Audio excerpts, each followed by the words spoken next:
There are a few things na natutunan ko habang nag-training ako for 4 sessions and a few extensions with the group.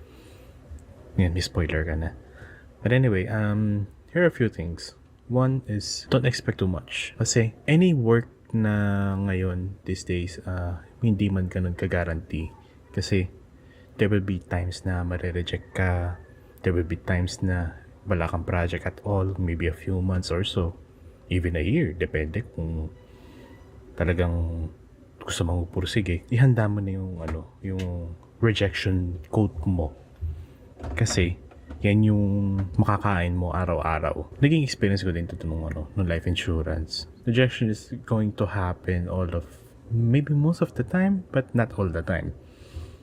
But if you're lucky enough na you have the voice, then good for you. Another thing is practice. Hindi lahat nagagawa overnight. Yan yung isang hard lesson na natutunan ko.